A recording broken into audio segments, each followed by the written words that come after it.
Welcome, class. How we doing today? If you're in the house, drop a comment.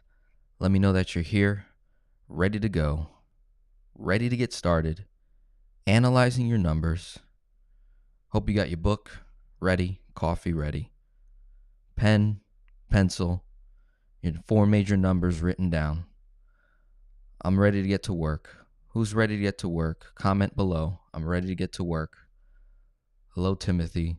In the house, already commenting. Appreciate that. Adrian, how you doing? How's everything going? Let me know if you're getting ready. Need another minute. How's my audio? Audio check. Let me know in the comments. We're doing good there before I dive deep into the lesson here for today. Now, I thought something that would be pretty interesting that we could do, and I'll get we'll do maybe a vote just for the people that are here live with me to make this decision. I have a case study on the board that I did a live stream previously on already. So just 2 months later, I'm showing the same numbers, and I want to illustrate what actually happened versus what I illustrated. Right? What actually happened versus what I illustrated.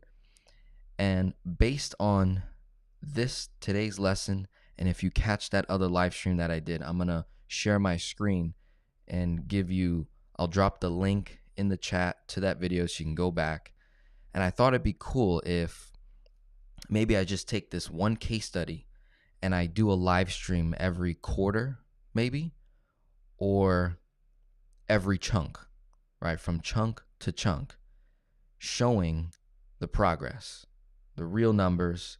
Here's where we started, here's where we're at, and just going through the checkpoints. Would you guys appreciate something like that if I, just focused on one case, right, and just kept following it all the way through, all the way to debt freedom or pay off certain debts to the point where we're now debt leverage, doing infinite banking, starting a business? Like, if you want me to do something like that, put it in the comments section. If you catch the replay, drop your comments, drop your thoughts. Let me know if that's something you want me to do. So I want to give you the full context before I take it to the whiteboard.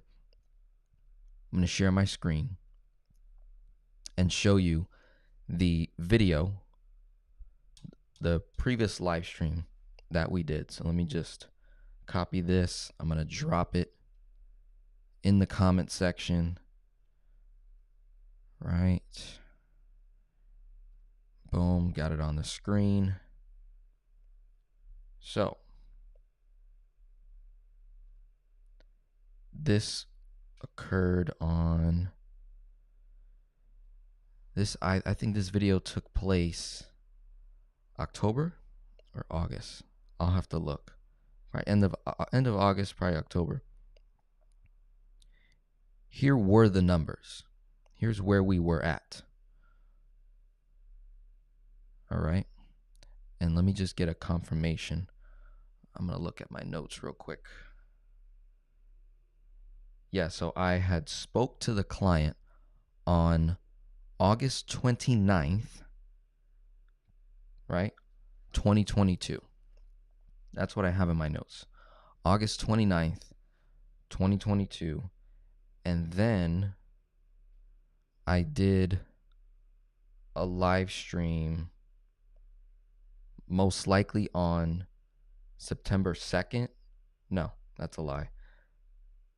Probably September 14th. It was probably a Friday, right? So it must have been a week or two later after I had a conversation with the client.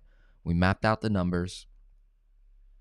Then I took it to the whiteboard and then relayed it to you guys. So if you look at the board, right, it's on the screen here in that previous video, Velocity Banking with a Second Lien HELOC, Home Equity Line of Credit case study. You'll see the 4 major numbers on the right. Cash flows at $2,055, right? He has 2 HELOCs. One HELOC was on an investment property.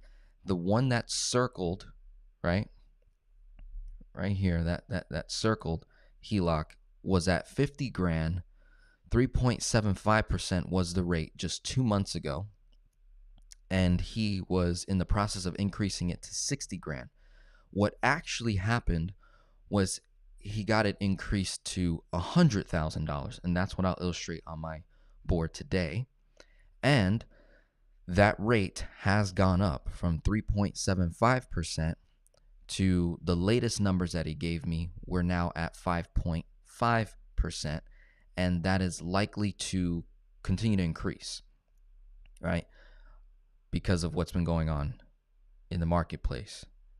Despite the rate increasing on our debt tools, I'm going to illustrate how we can still gain massive results and understand that the rate is not nearly as important as what we are doing. What is the strategy? What are we solving for, right? The bank gives you a rate. That's what they say you're going to pay is this interest rate. But when you're dealing with a debt tool, line of credit, we can manipulate the rate all the way down to 0 in most cases. Even if the rate is 9%, 10%, in many cases, not all, in many cases, we can cut the rate conservatively. We can cut it in half. So if it's at 10, we can cut it in half to 5 most of the times. And best case scenarios is bringing it all the way down to 0, 1, 2, 3, really, really low costs of borrowing, right? The other critical area I want to focus on, if you look at the bottom here, where it shows 26,748.07 or 24,054.19, that is the balance that I predicted where this client would be at today, right? Today, we're in November 2022, right? November 12th. So I estimated that he would be somewhere around that number after making his first chunk, right? Originally, we were at 40,000 plus, right? At the top, you see that HELOC. We were at 40,000 plus. He had $25,000 in savings. He took 10,000 of that, right? Took 10,000 in savings, threw it in the debt tool along with all his income, and then I map out in that video the exact days paychecks go in, income is coming in to the checking account, then getting moved to the HELOC, the exact day that expenses are going out. I showed at the top right corner credit card bills, where we can get 1.5% cash back. So I'm going to use those same exact numbers, right? And now I'm going to take it to today, where we're at today. Got it? So let's take a look at the board. These are the updated numbers today. Velocity Banking, starting with 4 major numbers. This is where we were, right? Income 8,280.06, expenses 6,224.30, debt, total debt 286K, cash flow $2,055.76. Right? Now, here's where we're at. Income stayed the same. Expenses went from 6,224.30 down to now 5,966.40 because of what we were doing in the previous session, the previous video that I analyzed. Debt is now 266,738.83.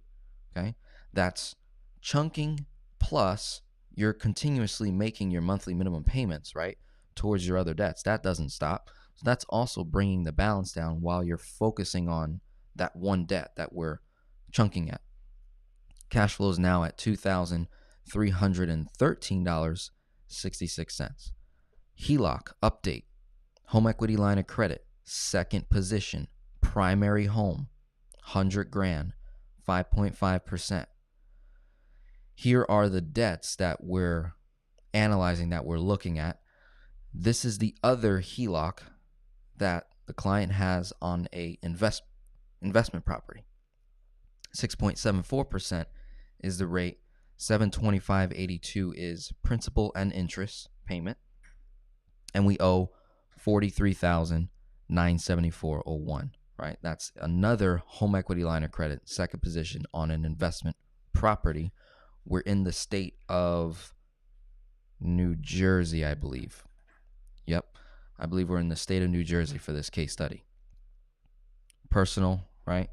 Here are the debts we're going to be focusing on, right? This isn't showing all the debts that he has. I'm just focusing on what we're hitting next, right? As of today, we just had a conversation yesterday.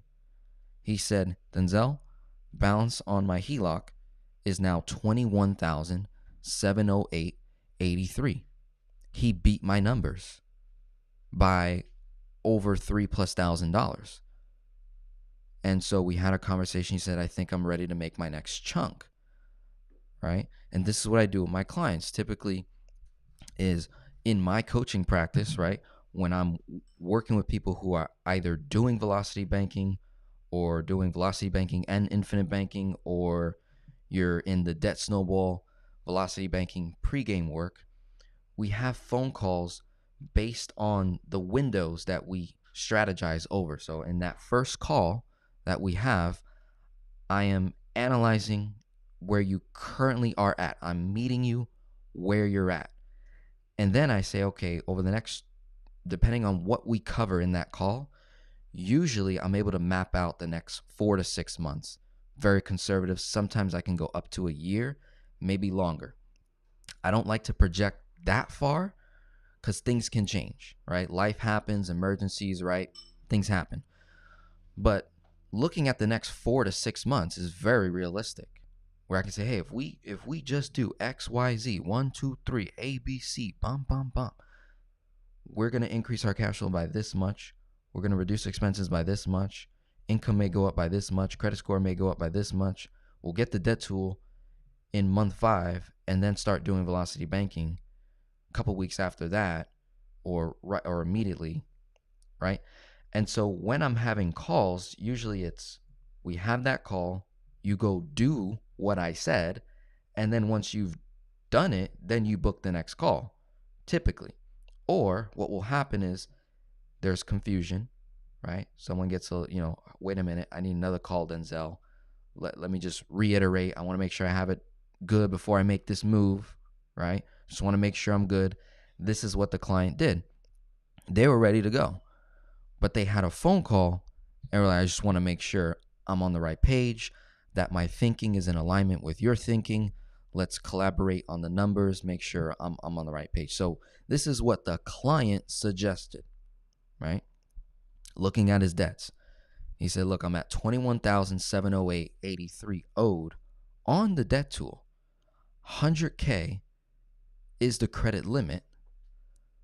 So when we're looking at determining our next chunk, typically we chunk when the balance is close to zero, at zero, typically, right? And in many of my case studies, I illustrate how we don't have to wait to hit zero on our debt tool before making that next chunk, right? Depending on how much space, how much available credit we have in that debt tool can, make sense of, hey, I'm at 21,000 owed, right? Should I keep doing velocity banking on that 21? Or is there an opportunity in his debts over here that we could move it into the line, increase cash flow, save a bunch of money on interest, and stay within our leverage capacity, right? So 100 grand is our credit limit. One of our rules in terms of leveraging is you take the credit limit, you times it by 66%. So now we're at 66,000 is the highest number that I would go if I had $100,000 HELOC. That doesn't mean I'll do it. It just means that's my breaching point. I don't want to abuse the debt tool. I don't want to put myself in an over-leveraged position and then I lose my job, right?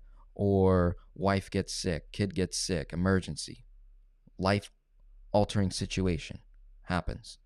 I don't want to be caught with my pants down, right? So to justify that number or to lower it, what do we look at? Cash flow. Today, cash flow, currently 2,313.66 times by 12. Cash flow times 12 is $27,763.92. So anywhere between 27 and 66 is my chunk range, which means I do 27,763.92 minus it from the balance we're currently at, 708.83. So I could chunk as little as 6,000 or as high as 44,000, right? Go anywhere from 6 to 44. That's my new chunk range based on where he's at. Now we look at the debt, which is the final measurement stick, to determine, should I chunk as little as 6 or as high as 44?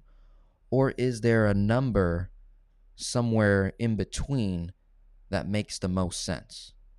For the least amount of borrowing costs, we're always solving for minimizing costs, maximizing cash flow, increasing efficiency with every single dollar.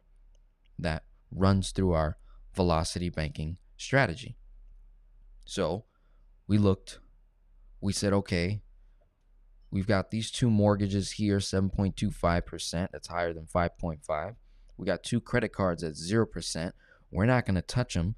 They don't expire till 2024, right?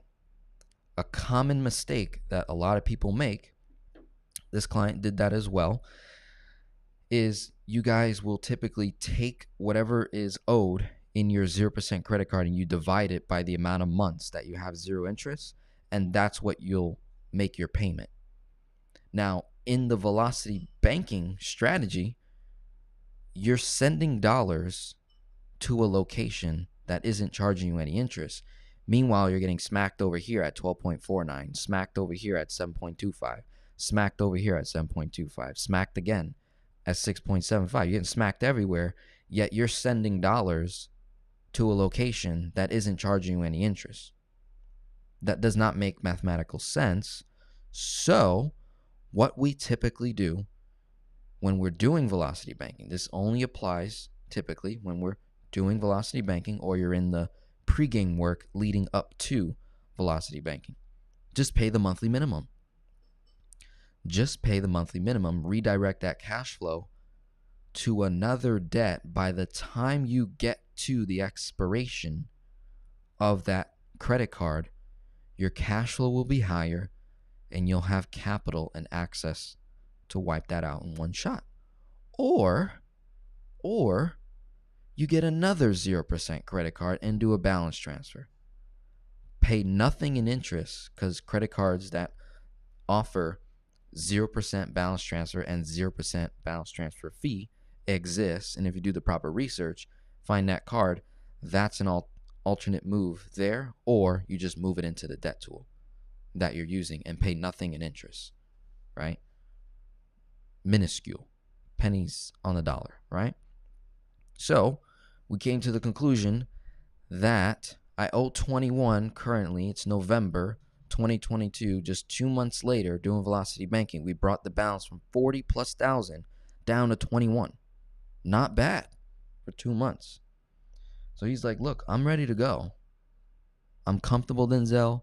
I've got all my income going in. I got expenses coming out. I've got the auto pay set up. I got the system.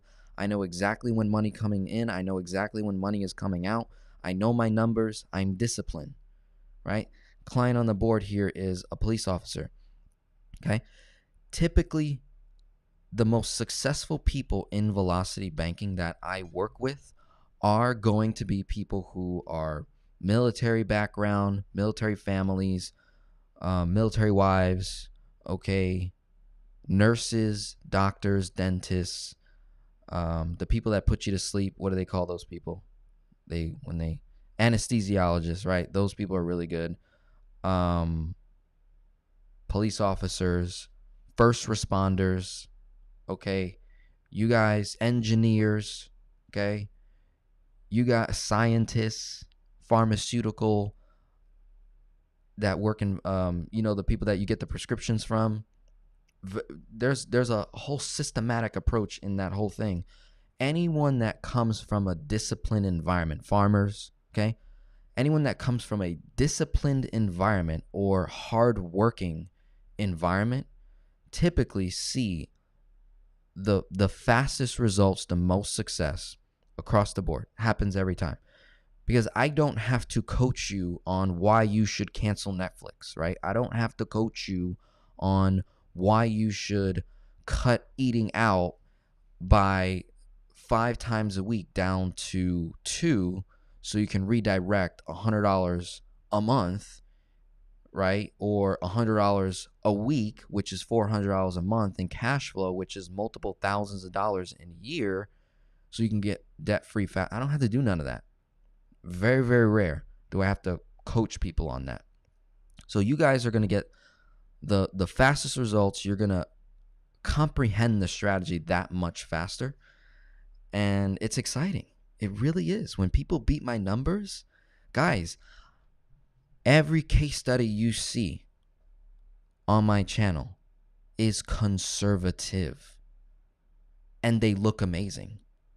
So you can imagine what actually happens. So here is what is actually happening as we analyze your numbers. These are your numbers, guys. These aren't my numbers. You'll know when I say these are my numbers, right? You'll know. These are your numbers. People watching at home, you got the curriculum. You're following with me. Plug in your numbers as you are here for the next hour, 2 hours. Don't just sit, right? If you're taking the time to hang out with me for an hour and a half, 2 hours, guys, take this time now to run your numbers as I'm talking, not after. You're going to forget because you're going to get busy and life's going to hit you and you got to take care of the kids and this one's got to go to camp and this one's got to go here and, I got to cook and clean and all this stuff. Take the time now, right? Get into it. This is fun. This is exciting. Coming back, HELOC, $21,000. We're going to chunk this debt as a loan, $16,063, 12.49% amortized, $787.25 is going to get moved from one location into another. This is simply debt consolidation.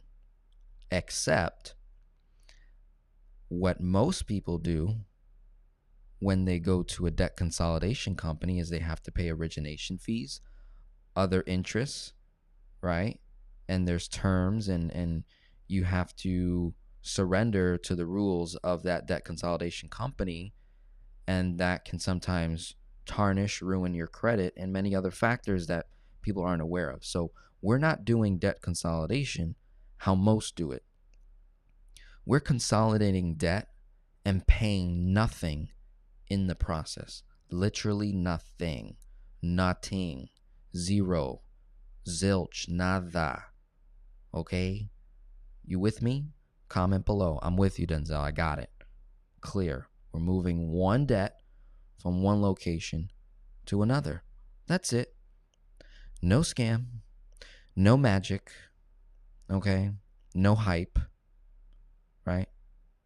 No over dramatic, over exaggerating result. Nothing. Moving one debt from one location to another. I'm moving 12.49% to 5.5. 5.5 is going to become less than 3. Right? I'm moving 787.25, which is made up of principal and interest, and then 787.25 is going to become principal, all principal. That is amazing. Okay. 16,063 goes into the HELOC. Add 21,708.83 plus 16,063, and you're at 37,771.83.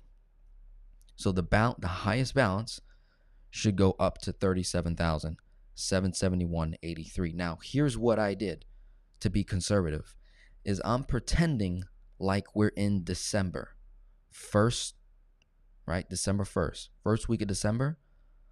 I'm mapping out the strategy as if we made the chunk in December, totally disregarding cash flow for November. This creates room for error. Then when I do the next live stream, you'll see he's going to likely beat my numbers again. And if he doesn't beat my numbers or goes according to what I illustrated, we're still at a win. We're still at a win, right? If an emergency happens, he's got 15,000 in emergency fund. Okay, that's another cool part about doing velocity banking. You can cater this however you like.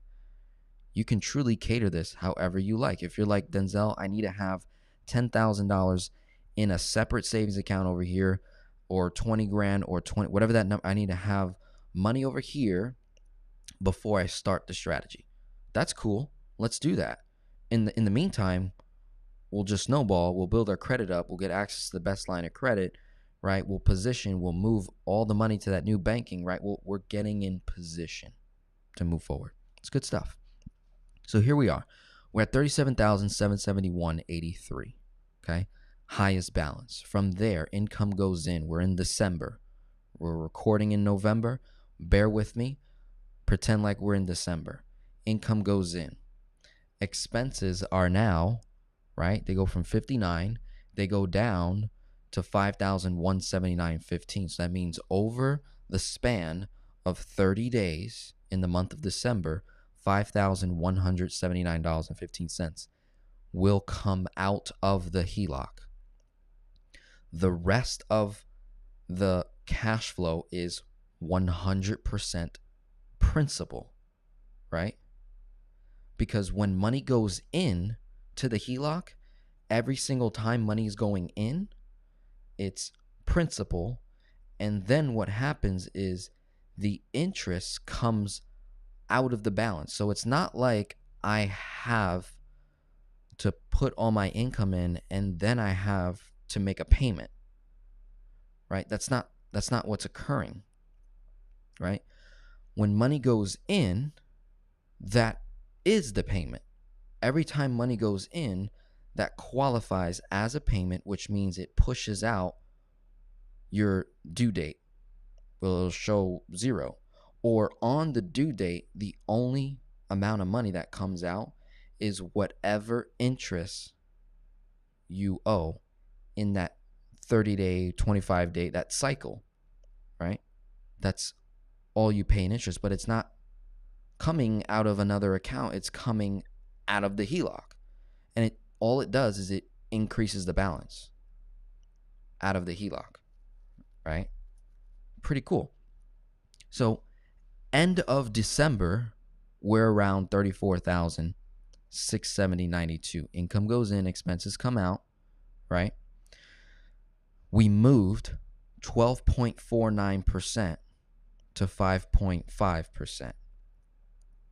In addition to offsetting and decreasing the borrowing costs on the HELOC itself, you need to understand that whatever interest we're paying in this specific case, whatever interest we pay in the HELOC is not new interest.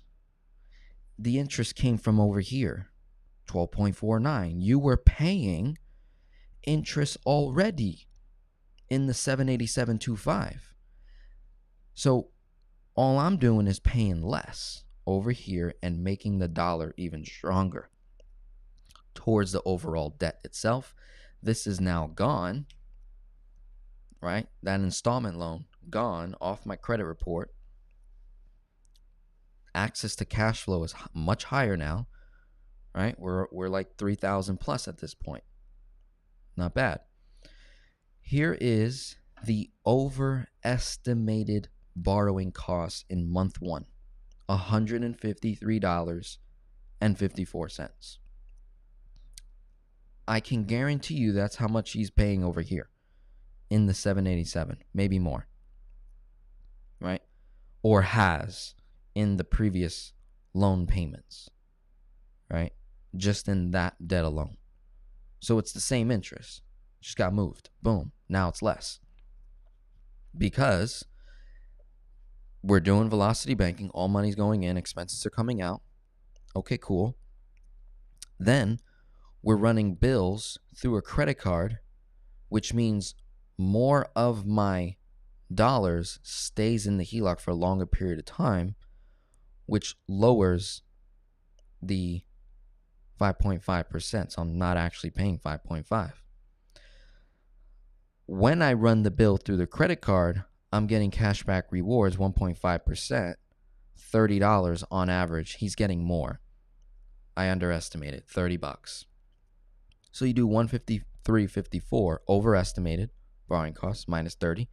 Net cost of borrowing 122.80 in the first month. Now, again, I typically like to map out the next 4 to 6 months, right? So let's do that. Again, considering that I totally ignored the month of November, so the actual balance is probably going to be around 30 at the end of December, okay? But again, I like to leave room for error. And then when I do the next live stream, maybe in January of 2023, I'm like, okay, let's look at this. Let's see how it's going. All right, exciting stuff. January, end of January, balance, right? Income went in again. Expenses came out, $31,570.01. Cost of borrowing, overestimated, $139.34. Minus cashback rewards, net cost, $108.60.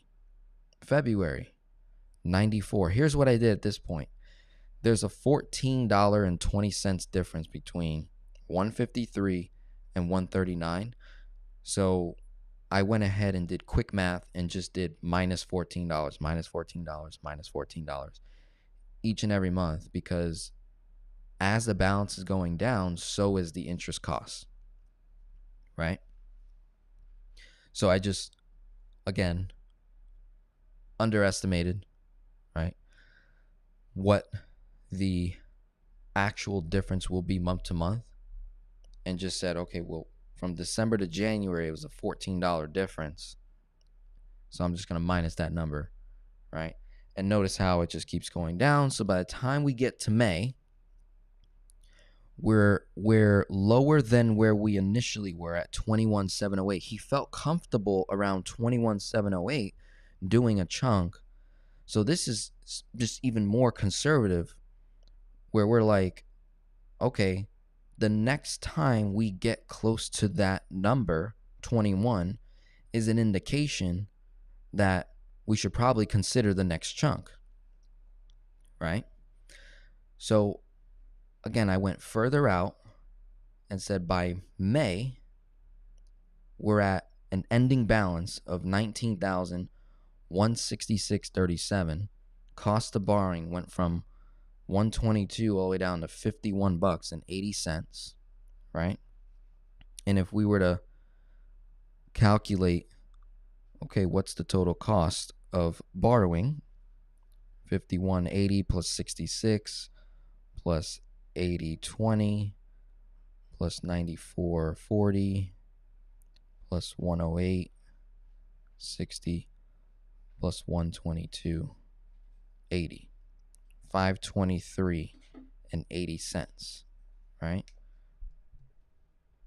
Total cost of borrowing for December, January, February, March, April, May, 6 months. That's my cost of borrowing on 37,000. So 37,771.83 times 5.5% divide by 12, 170 times 6. So this is what the bank says I'm going to pay. somewhere around that number, 1,038.72, what did we do? Cut it in half. Look how the numbers line up. Don't you just love that? So if 5.5 in 6 months is 1038.72, right? Then half that, conservatively, right? 5.5 divided by 2, what's my borrowing cost? Less than 2.75%? Is that safe? Someone can do the math for me, right? What is this percentage cost on 37,000? What is the percentage cost of borrowing? It's probably less than 2.75. Might be wrong. But notice how I don't pay what the bank says my rate is. So they can keep increasing the rate. I'm operating at a much lower amount month to month. Right? Would you rather borrow at 2.75 or pay 12.49%? It's a very simple question. Which would you rather do? Comment below. 2.75 or 12.49%, making extra payments. Right? So if you made extra payments, you're paying 12.49%. Now, granted, you're going to lower that 12.49, no doubt. But you ain't lowering it to 2.75. I guarantee you that. It's going to take, how many months is it going to take, right? 16,063, right? Let me do 2,313.66 plus 787.25. So 31, right? This is, I'm not even including interest, right? Not even including interest to give Snowball an advantage. So 3,191. 3,191 takes me 5 months. So it takes me 5 months just to get to the cash flow. Velocity Banking did it in 1 and paid less than $500 in interest to do so. Not bad at all, right? And that's 500 on top of the 21. So now we got 2 debts that we're knocking down at the same time that you could not do if you're in Snowball. Does that make sense?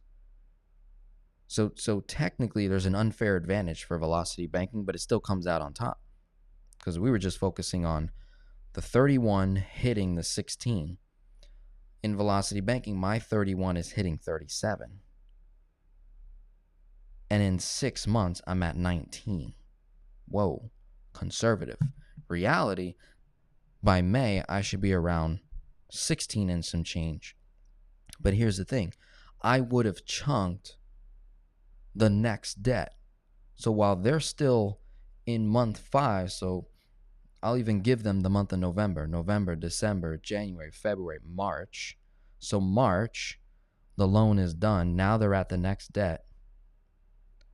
By then, I'm already ahead because I've knocked down more debt than they did.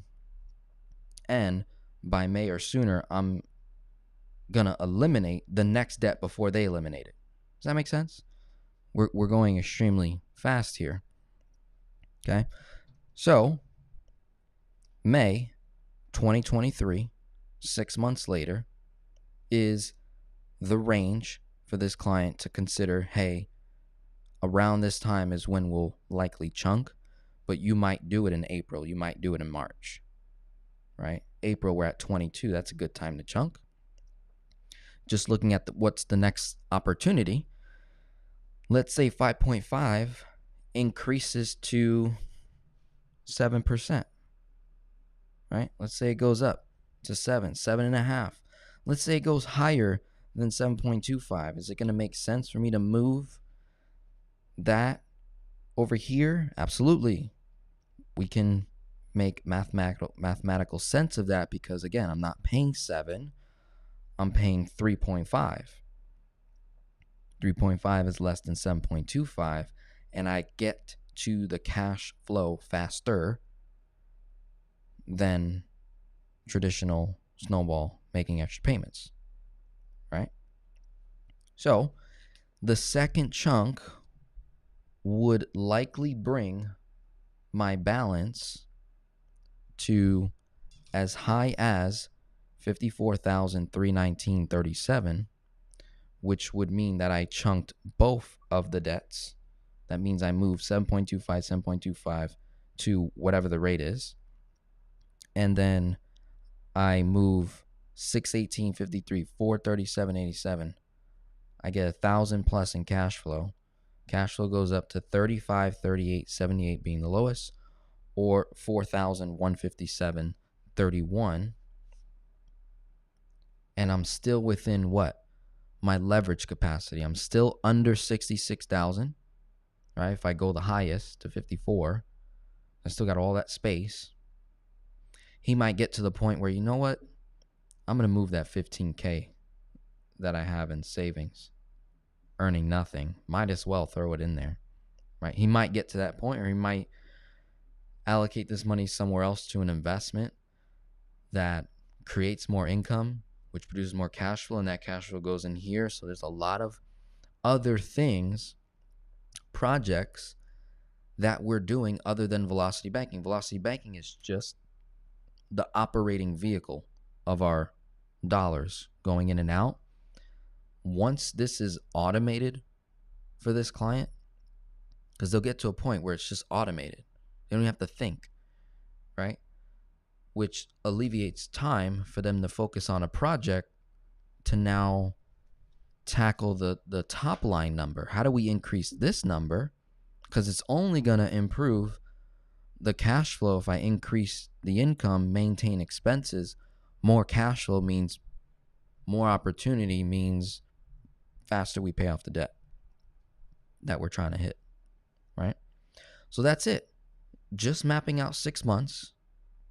And I'm going to look at the comments. I want to get your votes in. If you're like, yeah, Denzel, I would like to see a live stream, one case study that we track, every couple months or from chunk to chunk, and illustrate, here's what we illustrated, here's what actually happened. Here's what we illustrated, here's what actually happened. And what happens most of the time is people beat my numbers, right? Or they get it spot on, and it's still a win. So that's done, right? The projects that this client is working on, right? They're getting one-on-one financial coaching from me. So I'm doing velocity banking, personal finances, know your numbers, reroute cash flow, become more efficient. We're going to be learning about infinite banking. Eventually, he'll implement that into his numbers, infinite banking. That's in the pipeline. Client is learning about real estate. He has investment properties already, so he's looking to expand that, right? So by the time he retires, he wants to have a real estate portfolio that basically matches the income that he's at. So when the person retires, they're getting a pension, right? Social Security or whatever other 401k, whatever other things he has is going to create a stream of income, plus the real estate makes what he makes now, so that will probably double his income, right? Not bad. In addition, client leaves their area of career that they were in, the thing that they were good at, police officer, right?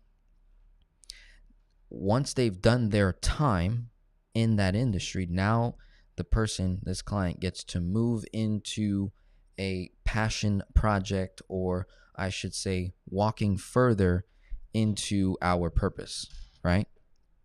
Where he now is working for purpose, not just for the paycheck. What does that look like? Well, for him, it's financial coaching. He wants to basically do what I do, or some version, some similarity of that, where he's now teaching people how to get their numbers in line, You know, how influential would this client be to police officers if we're talking about someone that has been a police officer for maybe 2 decades? I might be incorrect. I have to look back at my notes. I want to say client's been an officer 2 decades. 2 decades, guys, is no walk in the park, right? For whatever industry you're in, for the people watching at home, live, on the replay, you're 40 years old, you're 50, you're 55, you're approaching 60.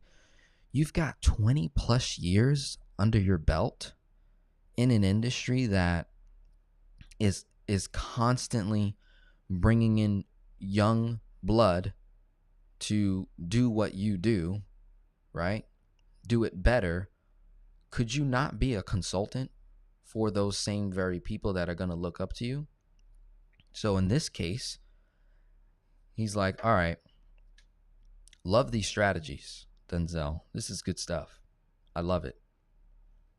I now want to take what I learned from you, Denzel, because once you guys master what I've been able to master, it's now yours.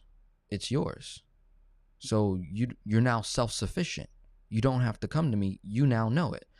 Now, in your own personality, in this case, police officer, now he has an in with the department where he could put together some kind of financial police officer workshop, a little house gathering, grill in the back, bunch of police vehicles roll up to the house, right? And he's talking to maybe 5-10 police officers that are also married, that also have kids, that divorce, or they're young in they're 5 years in, they're 3 years in. So he can strategize on, look, here's how you do this and here's how you do that. And he can relate way better than I could. 26-year-old, no experience being a police officer. He can relate much better. There's how many police officers are in the U.S., right? Do the numbers. Okay, if I talk to this many police officers and provide a coaching program that they'll easily sign up for because I'm the GOAT, right? Been doing this for 2 decades. I know the pitfalls, doing it on strategizing, right?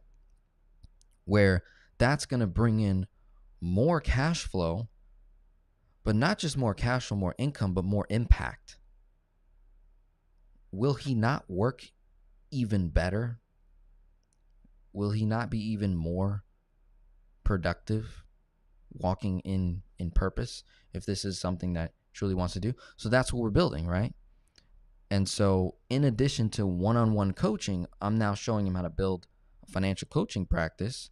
And now this is, more of my lane where I'm like, oh, I've been doing it for 4 years.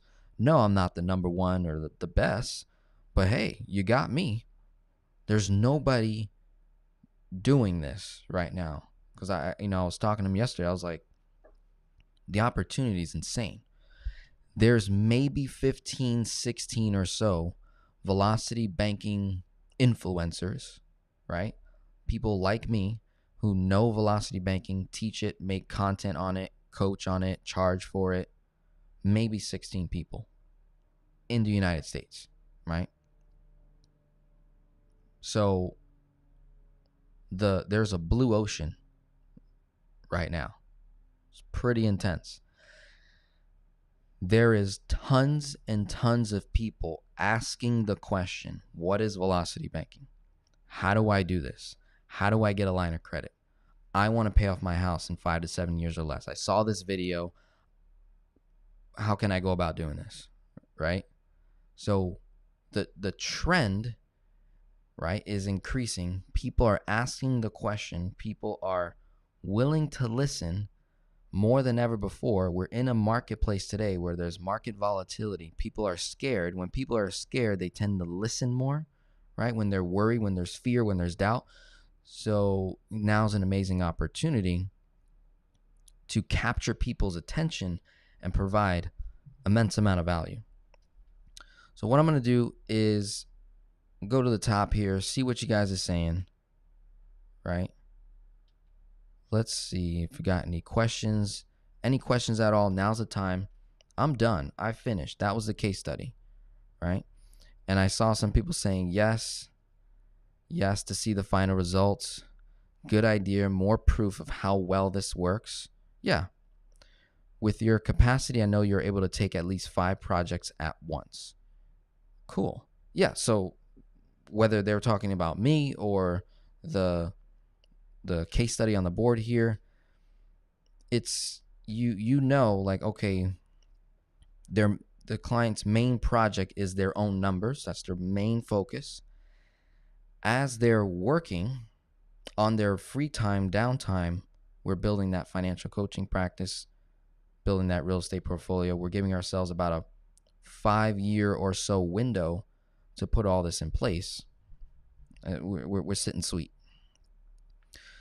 Jeffrey says, hi, Denzel. Does the expense bucket include food, gas, monthly dollars spent on homes such as clothes, home goods, doctor's appointments, etc.? Absolutely. So this number right here is including every single dollar that leaves your checking account. That's how I operate with my clients when I'm getting the 4 major numbers, is I need to know where every dollar goes. You need to know where every dollar goes. Yes? So this is including tithing, saving. So he brings in $8,280.06. If he saves $300 a month, you need to put that in the expense, not leave it out and then say from the cash flow of $2,055.76, I'm saving $300. That would be incorrect. You're going to mess up the actual numbers, right? Cash flow after all expenses are out should mean that $2,055.76, whatever your cash flow number is money that is not going anywhere at the end of the month. It's not going anywhere. Before meeting me, it was going to paying off debt, this, that, the other thing, right? So any type of expense, whether it's fluctuating, annual, so many people give me so many excuses. I'm like, listen, it is not that difficult. Just give me the numeros and have a nice day, okay? You don't have to complicate this. All you need to do is go 90 days back up to a year, all your bank statements, print them out, and let's see what the math shows, right? And more often than not, you think you're spending this number, but in actuality, you're spending this. And so if there's any expense, like a doctor's appointment, you only do that, say, once, twice a year, and the copay is whatever that number is, just divide it by 12. That's how much money you spend in a year at the doctor's office, right? Averaging it out. Then we know exactly what that net cash flow number is. So any type of expense, saving is an expense, investing is an expense, tithing is an expense, giving is an expense, annual bills, emergencies, life-altering event, everything is an expense. Put it in here, this main number. This way we know what is truly left over and where we're going to allocate it, right? Let me know if that helps, Jeffrey.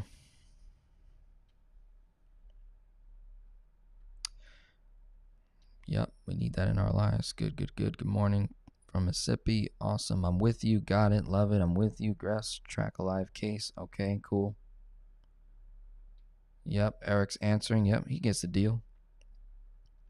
Carlos says 15,000 in savings into an e-commerce business. That's another avenue that we could go for this particular client here on the board, if they so desire, right? I like to focus on like not chasing money necessarily, although that is a component. We're not going to chase it. we need to know, what are we good at? What are our skills, gifts, and talents? Let's figure that out first. How can I monetize those skills, gifts, and talents? Is it through activity or passive activity? Right? An e-commerce business, if done correctly, could be a passive activity. Hire someone to do it, set up the store, pay the money, investment, see the return later, right?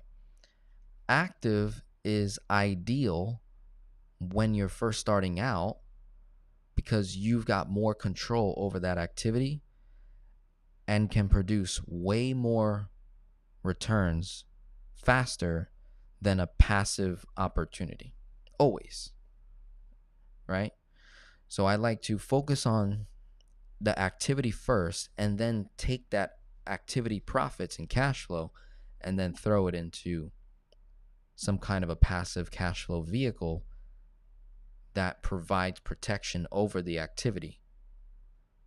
Because if we have the right mindset of the life we want to live, right? Typically, if I'm walking in my purpose, if I'm doing what I'm called to do on this planet, would you ever stop just because you hit 65 years old? No, that doesn't make sense. Am I going to stop taking showers when I hit 65? Am I going to stop brushing my teeth? Am I going to stop working out? Am I going to stop eating? No. So why do many of you have this mindset that when I turn 59, when I turn 65, I want to retire, sit on the couch, pay bills, and die? Because that's what you're saying, right? You don't say it verbatim the way I just said it, but that's what you're saying. Here's how it comes out. Here's how what you're saying. Denzel, I want to retire. I want to leave my work. I don't like it. I'm done. I've worked for 40 years. I put in my time. I want to relax. I want to travel. I want to, enjoy life. But at what capacity? Right? Like you have no idea what you're saying. Most of you have no idea what you're saying. I'm talking to moms, talking to dads right now. You guys have no idea what you're saying because you can't actually write it out for me. I'm like, what do you mean by you want to travel? What does that mean? Once a month? Twice a year? 3, 4, 5? And then how many years? For how long? Okay, what's the cost of that? Okay, so what are you doing when you're not traveling? Right? You're sitting on the couch paying bills and dying slowly. That's what you're doing. You're catching up on all the shows that you miss and all the movies. But what if you could have that, but have purpose with it, and it increases the experience of that travel. It increases the experience of that movie you watch, of that meal that you eat, right? Like I think about, okay, my clients have been working very hard for someone else for so many years that they don't know yet how to define work, right? Work to you is labor, it's physical, it's hard, it's for someone else, right? I have to report to someone. But the true meaning of work literally means to become who you are. So if you become who you are and you continue to become who you are, then you never stop working in you. So when you hit 59, you hit 55, and you have that epiphany, now you get to say, I'm working for me. I'm now going to get in the best shape of my life at 57 years old. I'm now going to build a business for me, my family, my friends, the people I care about, my church. I'm now going to build something that lasts longer than me and the next 4 or 5 generations, right? There's a paradigm shift in terms of how you view work. And it's got nothing to do with the money. Money is simply keeping score of what your progress is and your performance and what it costs for you to do that work, right? So there's an amazing shift that occurs when you guys are working on your numbers, you're doing your velocity banking, you're doing your infinite banking, you're making it happen, you're doing great, okay? I'm giving you your flowers now. You're doing awesome, but I need you to actually spend time on what are we solving for when we're debt free?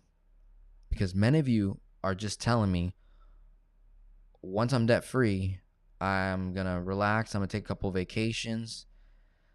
And I'm like, you could probably visit all the places you want in this world. You could probably get it all done in less than 10 years. And so if you're 60 years old, you get it done in less than 10 years. Now you're 70 and you've got a good 20 more in the tank. Your mom and your dad live past 90. People are living longer these days. You got at least another 20 in the tank. What are you going to do? Go back to the same places and what? Eat the same food and what? Take the same photos? You're going to get bored, right? That's a big issue a lot of rich, lost people have. They get miserable. They've seen it all the cars, all the homes, all the boats. They've seen it all. But the thirst that never runs out is that relationship with the Father, the Creator, who created you, your manufacturer. That's the thirst that you never go thirsty. You're always nice, clean, ready to go, right? And then it's followed up with purpose-fulfilled activity that you never get tired of. You could be 85. Like, I know when Denzel's 85 and I'm teaching your kids that are 35 years old, I'm going to be saying the same stuff. You got to know your numbers, man.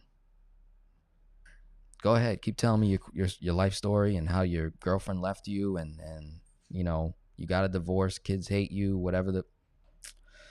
Got to know your numbers, man. You want to restore broken character? Start with getting to know your numbers, because that's 90% of your problems. The other 10%, the other 20% can get resolved fairly quickly when you have the right foundations of how you make financial decisions. The better you get at making financial decisions, the more impactful your decisions on other people will be, and they'll feel that. They'll feel that, right? This is exciting stuff, guys. I'm excited. I love it. Can't hit a target you don't know. Love it. That's another coach in the house. Joe said, is there a purchase line of credit product that we can utilize to buy a primary home? Is there a purchase, or let me rephrase that question. Is there a line of credit, or is there a tool that we can use to buy a primary home? Yes, that's a first lien HELOC or an all-in-one loan where your debt tool is the mortgage, right? So instead of getting a 30-year, 15-year mortgage, you could get a first lien HELOC, home equity line of credit, first position, that buys the property. And then now you have access to a portion, there's some equity left, which is your down payment essentially. And you now are doing velocity banking on the tool itself, right? So we're either doing velocity banking on something that you want to pay off, right? Or in some cases, you're doing velocity banking on the tool itself, right? Because let's say it's a $750,000 HELOC and you owe $600,000 on it. You have no other debts. It's just a $600,000. So you're just money in, money out, money in, money out. There's no chunking going on. You're simply just paying it down much faster than you would making extra payments, right? So yeah, that's a first lien HELOC, right? What about variable expenses like eating out that is charged to a credit card? Do you put that on the expense? Absolutely. Everything, Lorraine. Everything. I want to know it all, right? So if you are running $500, $1,000 a month through a credit card, you're still going to put it in you're still going to break down what that $500,000 is.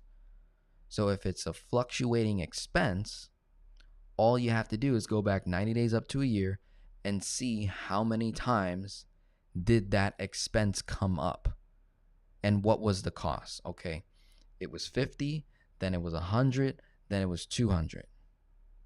You add 2, 150, 50, divide by 12. You can put that in your spreadsheet as this is what my expenses per month. Although it's not coming out per month, we know that, but we factored it. We factored for it. We know, right? So that when it comes out, it doesn't lower our actual net cash flow number because we already accounted for it, right? Even if people with fluctuating income, same thing. Even if you have fluctuating income, I do the same. I have fluctuating income, but my expenses are consistent. The income is not. And that's where you guys mess yourselves up because you think your expenses are fluctuating. No, they're not. It's your income that's coming in that fluctuate. And then it's your ability to be consistent fluctuates. And you're like, oh, we're going on this trip. And oh, we're going to do this. I just got a bonus. So I'm taking a portion of that bonus and I'm putting it towards here. But if you were to just divide that number by 12, divide that number by 12, divide this number by 12, a buffer divide by 12, right? Miscellaneous divide by 12, all of it. Then you're always going to have this net guaranteed cash flow that you can operate from. Because if you're factoring in vacation, birthdays, holidays, you factored it in, it doesn't affect the net cash flow. There's still that money that doesn't go anywhere. And we need to know what that number is. Very, very important. I just turned 62 and trust me, when you're this age for older, you will slow down whether you like it or not. LOL. Very true. You are going to slow down. But again, you've got 62 years living on planet Earth. I'm pretty sure you know how to do things that would take a guy like me, although I'm younger, probably faster, more energy, probably stronger than you, physically speaking. I'm pretty sure you know how to do something faster, despite me being younger, faster, stronger, right? Like, there's still something you know how to do literally faster that would take me longer to do despite the advantages I have, right? So you have to figure out what that is. You've been on planet Earth 62 years. I'm on planet Earth 26 years.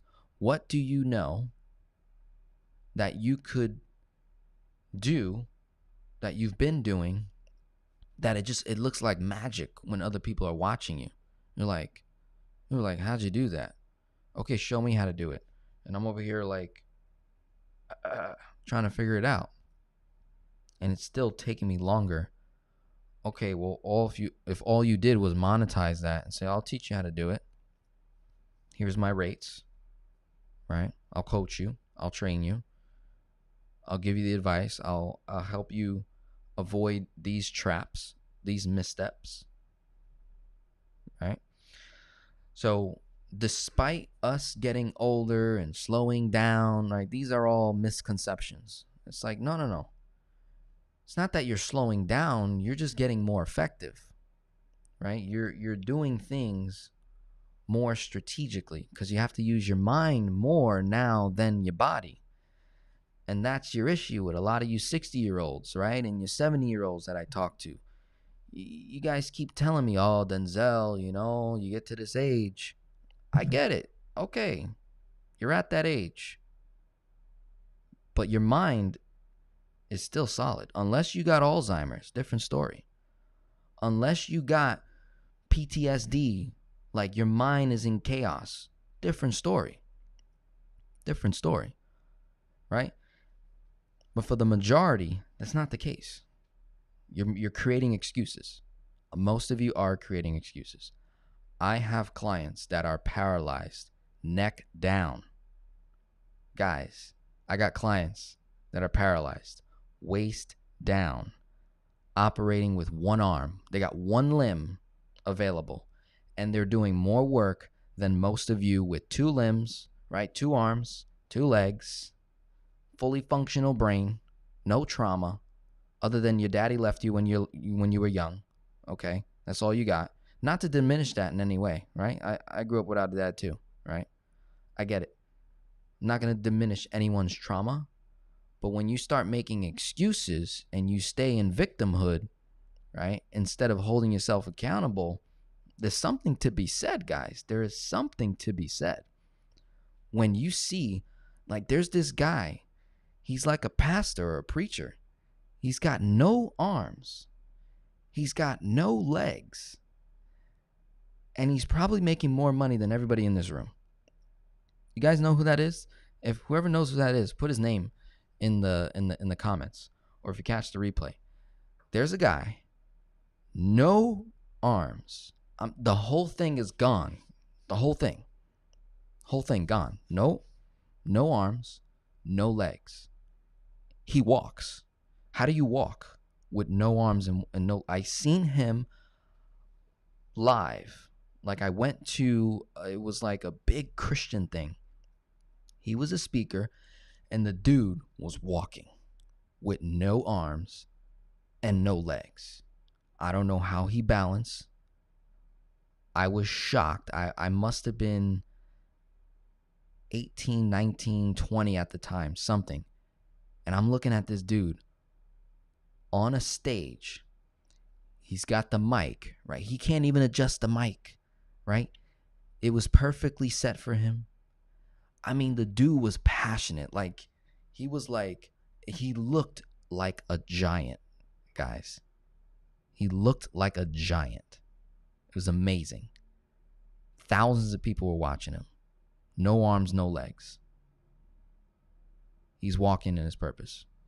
Blows me away. From that moment, I was like, thanking God for stuff I didn't even know. I was like, God, thank you for 5 fingers. Thank you for my palms. Thank you for my elbows. My goodness. Thank you for my forearms. Thank you for my biceps, triceps. Thank you for my shoulders, Lord. Wow. Oh, that's his name, Nick. Yeah, Nick. Oh, my goodness. I got a client. I like this guy a lot. We're going to be talking soon. Paralyzed from waist down. I think he has mobility in one or both. I'm not sure, but I know he's paralyzed, waist down, chest down. Okay. He's got a boat, and he is creating a business that takes disabled veterans or disabled people on boating trips to go fish. And the way the boat is set up, like it will lock the person's wheelchair. It'll lock it in position, and then, you know, obviously they can then fish. They'll have the thing right there in front of them, and you know, if they do have access to their arms, then they can fish, right? And if they don't, they get to be on a boat, not be worried about moving around, and they get to experience with other disabled people. That's a business, guys. A whole business. This is what he's doing. Someone who's paralyzed, waist down. And most of you are here, oh, Denzel, I'm old, I'm 60, and, you know, I'm like, but you got 2 legs and 2 arms. What are you telling me? What are you telling me? Right?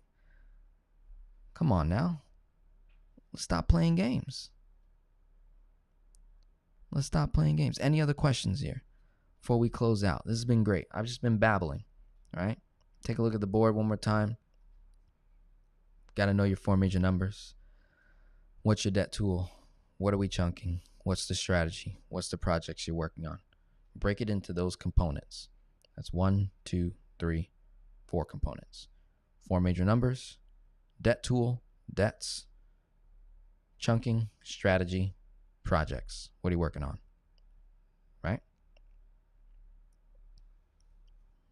What are you working on? What you doing? Those of you that want to work with me, right? Ready to go.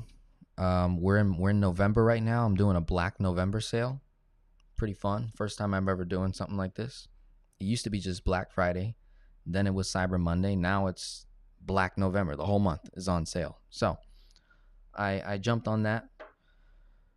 I've got my one opportunity where you work with me one-to-one. Originally it's $34.97, so $3,497 one-time payment. It's on sale for $3,000. All you have to do is email me directly. Say, I would like that offer. I want to work with you for life. Okay? And that's literally what it means. Like, I want to go the distance. I want to run with some people over the next 20, 30, 40 years. I want to run. I want to go on a run. I'm excited. Right? You guys are going to see there's going to be some difference this year compared to next year. I'm amping things up. You're going to be like, what is he doing? It's crazy. So that's one offer. And then I got my other offer, $547. So $547 if you're an existing client, right? You say you're enrolled in the manifesto or you've paid an hour, right? Email me directly. You get lifetime access to all of my courses, all my programs, right? Currently. One time. So those are my 2 Black November sales going on. Go to my website, denzelrodriguez.com. Fill out a contact form if you're brand new, right? You're like, whoa. Where do I start? Okay. You can reach out to me directly, join my community. Got a Facebook group. I've got a ministry that literally helps people for the free, but work is required. Okay. It's free. No money is required, but work is required in the ministry. Okay. I got the Finance Geek ministry up and running. Just helps people get their numbers in line. Simple course, right? We gather together via Zoom privately. People ask questions. I run numbers. Do the same thing I'm doing here. But in that environment, you get to like talk back to me, right? Because we're on Zoom. So you get to talk and interact and ask further questions, and we're usually able to go a little bit faster because I'm helping, multiple people in one session. So it's really, really cool stuff. Awesome.